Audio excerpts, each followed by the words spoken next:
ایک اور حدیث پاک کے اندر آتا ہے کہ آقا صلی اللہ علیہ وسلم نے ارشاد فرمایا کہ شادی شدہ عورت کو اجازت نہیں جب اس کا شوہر گھر کے اندر ہو کہ وہ نفلی روزہ رکھے۔ نفلی روزہ رکھنا اللہ کی عبادت ہے، اللہ کا قرب حاصل ہوتا ہے، لیکن شوہر گھر میں ہو تو بیوی کو جائز نہیں گھر والے سے پوچھے بغیر وہ روزہ رکھ لے۔ ہو سکتا ہے کہ گھر والے کو حاجت پیش آ جائے اور یہ روزے میں ہو۔ کتنی بڑی اہمیت کہ بیوی خاوند کی اجازت کے بغیر گھر میں نفلی روزہ رکھ نہیں سکتی۔ اور حدیث پاک کے اندر آتا ہے کہ شادی شدہ عورت کے لیے یہ جائز نہیں کہ گھر کی چار دیواری سے باہر خاوند کی اجازت کے بغیر نکلے، یعنی جب تک شوہر اجازت نہ دے اس وقت تک بیوی گھر سے باہر نکلنا اس کے لیے جائز نہیں۔ اتنی بڑی تاکید ہے، کتنی بڑی تاکید ہے، گھر سے باہر نکلنے کی اجازت نہیں۔ آج ہم محاسبہ کریں ہمارے گھروں میں کیا حال ہے، اور ایک حدیث پاک کے اندر آتا ہے کہ بیوی پہ واجب ہے کہ گھر کے اندر شوہر کے گھر کے اندر وہ اپنی عزت اور شوہر کے مال کی حفاظت کرے۔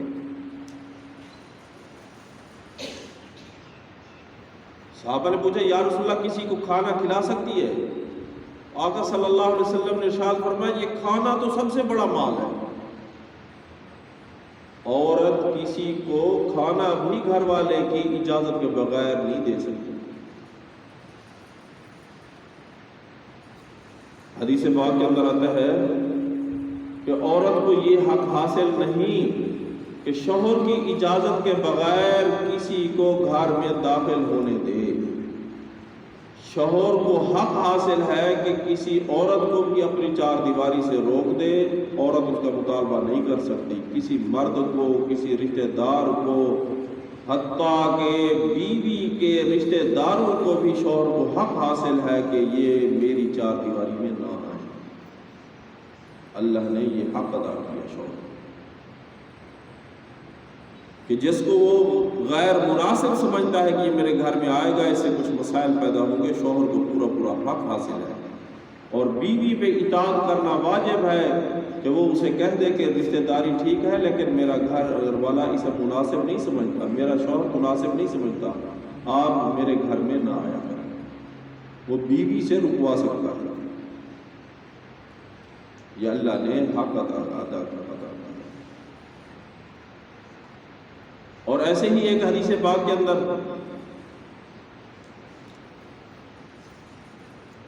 آقا صلی اللہ علیہ وسلم کے پاس ایک عورت آئی، اس کی شادی ہونے والی تھی۔ اس نے پوچھا کہ یا رسول اللہ شوہر کا مجھ پہ کیا حق ہے؟ تو آقا صلی اللہ علیہ وسلم نے ارشاد فرمایا کہ جب تیری شادی ہو جائے تو نے پوری پوری اطاعت کرنی ہے، گھر والے کی، شوہر کی اطاعت کرنی ہے، اور حتیٰ کہ اگر تیرے گھر والے کے جسم کے اندر پھوڑے پڑ جائے، زخم ہو جائے، اور تو اپنی زبان کے ساتھ ان زخموں کو صاف کرے، ستھرا کرے، ان کو چوسے، تب بھی تو اپنے شوہر کا حق ادا نہیں کر سکتا۔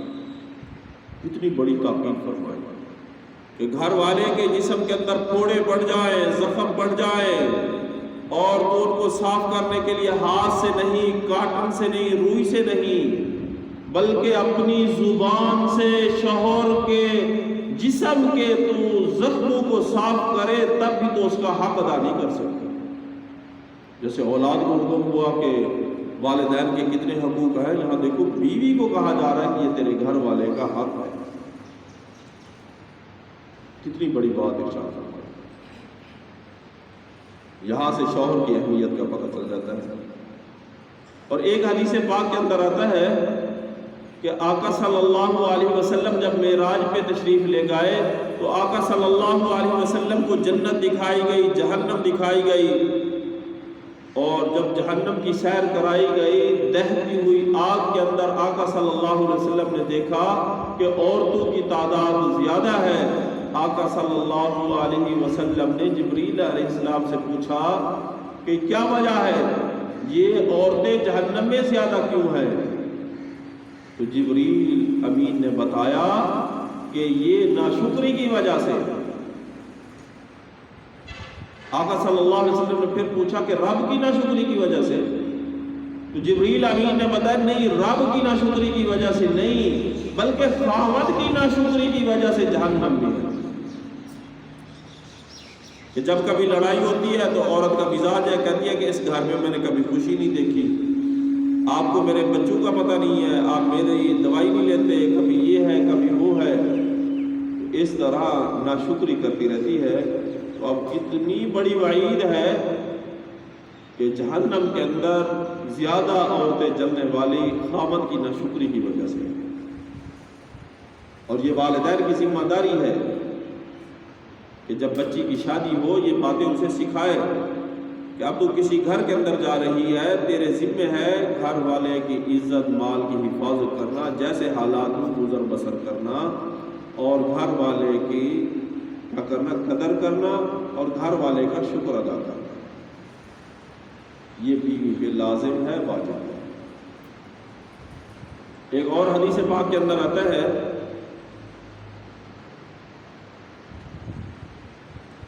کہ اگر گھر والا شوہر بیوی کو اپنے پاس بلائے اور بیوی تندور پہ روٹیاں لگا رہی ہو اور گھر والا بلائے، تو اب بیوی کو یہ اجازت نہیں کہ وہ یہ کہے کہ روٹی تنور میں لگی ہے میں اسے اتار لوں، نہیں، اسی وقت شوہر کے حقوق کو ادا کرنے کے لیے روٹی کو جلنے کے لیے تندور میں چھوڑ دے اور خاوند کے پاس آئے۔ یہ حدیث پاک ہے۔ اب اس میں فی نفسی یہ نہیں کہا گیا کہ روٹی چھوڑنی ہے، اس میں تاکید بتائی گئی، تاکید عطا فرمائی کہ اتنی تاکید ہے۔ وہ شوہر کے لیے بیوی کے الگ حقوق ہے، اگر اجتماعی فیملی ہے تو ایسا کرنا اچھا نہیں ہے، موقع مناسب دیکھے، لیکن بہرحال اگر شوہر بلاتا ہے تو یہاں حدیث پاک میں واضح ہے کہ اگر تندور کے اندر روٹیاں لگا رہی ہے، بیوی بلائے، بیوی کو شوہر بلائے تو بیوی دوڑتی چلی جائے، کوئی آنا بہانا نہ کرے، اور جب شوہر گھر کے اندر موجود ہو تو بیوی پہ لازم ہے اچھے سے اچھے کپڑے پہنے، گھر والے کے لیے زیب و زینت کر کے رکھے۔ یہی وجہ ہے کہ جب رجی طلاق ہو جائے تو اب بیوی پہ لازم ہے کہ گھر میں رہے تاکہ کہیں دوبارہ سے رجوع ہو جائے، جب تک عدت پوری نہیں ہوتی میکے نہ جائے، ہے مطلقہ لیکن پھر بھی زیب و زینت کرے اور شوہر کے گھر میں رہے، کہیں دوبارہ سے یہ جوڑ پیدا ہو جائے۔ یہ اتنا اہم رشتہ ہے۔ اور ایک حدیث پاک کے اندر آتا ہے کہ جب بیوی شوہر کو تکلیف دیتی ہے تو جنت کی موٹی موٹی آنکھوں والی حوریں وہ اس عورت پہ بد دعا کرتی ہے، آئے بدبخت، اللہ نے اس کو تیرا سردار بنایا، اللہ نے اس کو تیرا شوہر بنایا، چند دن تیرے پاس یہ مہمان ہے، پھر یہ تیرے پاس رہنے والا نہیں، یہ ہمارا سردار بن کے آنے والا ہے، تو اس کی قدر نہیں کرتی، چند دن کے لیے یہ تیرا سردار ہے، تو نہ قدری کرے گی تو جنت کی خوشبو نہیں سونگھ سکے گی، پھر یہ ہمارے پاس آنے والا ہے، قدر کر لے ورنہ تو بڑی بدبخت ہے، یہ شوہر تو اس سے چھیننے والا ہے۔ تو کتنی بڑی اہمیت ہے۔ اور اس کے علاوہ اور بھی بہت ساری تاکید ہے۔ 4 لوگ ایسے ہیں کہ وہ جنت پہ جانے سے ان کو کوئی چیز روک نہیں سکتی۔ ایک اولاد ہے، اگر والدین کی خدمت کرتی ہے، اولاد پہ والدین راضی ہیں، تو یہ جو اولاد ہے یہ سیدھی جنت میں جائے گی، والدین کی اطاعت کرنے کی وجہ سے دنیا کی کوئی طاقت، کوئی ذریعہ انہیں جنت سے نہیں روک سکتا۔ اور دوسرے نمبر پر وہ والدین کہ جن پہ فقر آ گیا، غربت آ گئی، اس کے باوجود انہوں نے ٹھان لی، تہیہ کر لیا کہ ہم اپنے اولاد کے جسم میں حرام لقمہ نہیں داخل کریں گے، ان والدین کو کوئی طاقت جنت میں جانے سے نہیں روک سکتی۔ یہ جنت میں جائے گا، ضرور جنت میں جائے گا۔ اور تیسرے نمبر پر جس نے سچے دل سے گناہوں سے توبہ کر لی اور ایسی توبہ کی گناہوں کی طرف دوبارہ لوٹنا اس نے اتنا مشکل بنا دیا، یہ ٹھان لی جیسے بھینس سے نکلا ہوا دودھ دوبارہ تھنوں میں جانا مشکل ہے، یہ گناہوں کی طرف دوبارہ لوٹنا اس کے لیے اتنا مشکل اس نے کر دیا کہ اب میں گناہوں کی طرف نہیں لوٹوں گا، اس کو جنت میں جانے سے کوئی نہیں روک سکتا، سچے دل کی توبہ۔ اور چوتھے نمبر پر وہ بیوی جس پہ اس کا شوہر راضی ہو، اب یہ سیدھی جنت میں جائے گی، اس کو کوئی طاقت نہیں روک سکتی۔ یہ چند باتیں ہیں جس کے اندر شوہر کے حقوق بیان کیے گئے۔ پہلے نمبر پر کہ جب عورت کی شادی ہو جاتی ہے، اب دنیا میں سب سے اللہ اور اللہ کے رسول کے بعد سب سے زیادہ اس کی زندگی کے بارے میں فیصلہ کرنے والا اور اس کے مستقبل کے فیصلے کرنے والا وہ کون ہوتا ہے؟ خاوند ہوتا ہے، شوہر ہوتا ہے۔ کہ شادی سے پہلے باپ تھا، اب باپ دوسرے نمبر پر چلا گیا، پہلے نمبر پر جو فیصلے کرنے والا اور جس کی اطاعت کا حکم دیا گیا وہ شوہر ہے۔ اور دوسرے نمبر پر گھر کے اندر عمومی فیصلے کرنے والی طاقت جو ہے وہ کس کے پاس ہے؟ فیصلے کی طاقت وہ خاوند کے پاس ہے۔ اللہ فرماتے الرجال قوامون علی النساء، کہ جب تک مرد فیصلہ کرتے ہیں گھر میں برکت ہوتی ہے، جب مرد کے پاس فیصلہ نہیں ہوتا برکت اٹھ جاتی ہے۔ تیسرے نمبر پر اللہ رب العزت نے فرمایا کہ میرے علاوہ اگر سجدہ جائز ہوتا تو میں بیوی کو کہتا کہ وہ شوہر کو تعظیمی سجدہ کرے، اتنا بڑا حق ادا۔ چوتھے نمبر پر عورت کو یہ جائز نہیں کہ شوہر گھر میں ہو اور وہ نفلی روزہ رکھے۔ پانچویں نمبر پر بیوی کے لیے یہ جائز نہیں کہ گھر والے کی اجازت کے بغیر باہر نکلے۔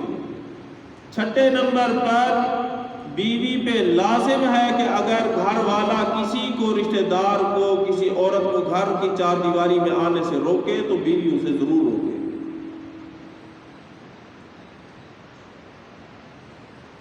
اور ساتویں نمبر پر اگر بیوی روٹیاں تندور پہ پکا رہی ہے، گھر والا بلائے تو وہ دوڑتی چلی آئے، آنا بہانا نہ کرے۔ آٹھویں نمبر پر جب شوہر گھر میں ہو اچھے کپڑے پہنے اور شوہر کے لیے زیب و زینت کرے۔ اور نویں نمبر پر اطاعت کی حد بتا دی کہ آقا صلی اللہ علیہ وسلم نے ارشاد فرمایا کہ اگر شوہر کے جسم پہ پھوڑے نکل آئے، زخم نکل آئے اور کوئی بیوی اپنی زبان سے شوہر کے زخموں کو صاف کرے پھر بھی یہ بیوی شوہر کا حق ادا نہیں کر سکتی۔ 10ویں نمبر پر آقا صلی اللہ علیہ وسلم نے ارشاد فرمایا جہنم میں عورتیں کثرت کے ساتھ ہیں خاوند کی ناشکری کرنے کی وجہ سے۔ 11ویں نمبر پر جنت کی حوریں اس بدبخت عورت کے لیے بد دعا کرتی ہے کہ وہ خاوند کو تکلیف دیتی ہے عورت، تو حوریں بد دعا کرتی ہے کہ یہ چند دن تیرے پاس مہمان ہے، پھر نہ تو جنت کی خوشبو سونگھے گی اور نہ یہ تیرے پاس ہوگا، یہ تیرا سردار ہمارا سردار بننے والا ہے۔ اور 12ویں نمبر پر کہ جس عورت نے اپنے گھر والے کو راضی کر لیا اس پہ رب راضی ہے، وہ جنت میں جائے گا۔ یہ چند حقوق ہیں شوہر کے بیوی پر، اگر بیویاں یہ حق ادا کرنے والی بن جائے تو ہمارے گھر جو ہے یہ دنیا کے اندر جنت کا ایک نظارہ پیش کرے۔ اور یہ کب ہوگا کہ جب والدین توجہ دے، وہ اپنی بچیوں کو یہ باتیں سکھائے کہ آپ ایک نئے گھر میں جا رہی ہو اور تم نے گھر والے کے حقوق ادا کرنے ہیں اور تمہاری دنیا جنت بن سکتی ہے، اور جنت میں جانے کا راستہ بھی یہی ہے شادی کے بعد کہ بیوی شوہر کے حقوق ادا کرے اور اسی پہ موت آ جائے وہ سیدھی جنت میں جائے گی۔ اب یہ بچیوں کے ساتھ یہی خیر خواہی ہے۔ آج اگر ہم معاشرے میں دیکھتے ہیں 2 باپ بعد 4 باپ بعد طلاق جو ہوتی ہے اس کی مین وجہ یہ ہے کہ عورتوں کو پتہ ہی نہیں کہ ہمارے ذمہ کیا حقوق ہے. وہ کبھی کہتی ہے کہ یہ ہمارے برابر ہے، میں یہ کرتی ہوں کھانا بناتی ہوں تم بھی کھانا بناؤ، میں یہ کرتی ہوں تم بھی یہ کرو. اس قسم کی چھوٹی چھوٹی لڑائیوں کی وجہ سے، ناچاکیوں کی وجہ سے